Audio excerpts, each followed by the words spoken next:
Kako bi bilo da za promjenu pustiš gitaru i počneš raditi nešto? Luka, nisam ja svirao. Da, naravno, gitara se svirala sama. Svejedno. Što ti uopće radiš ovdje?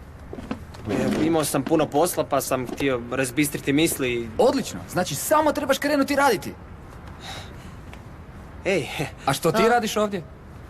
Ništa, radim na pjesmi. I to ne možeš raditi doma. Luka, pa nije ništa učinila... Ti se ne miješaj. Bez brige, Tomas, u redu je.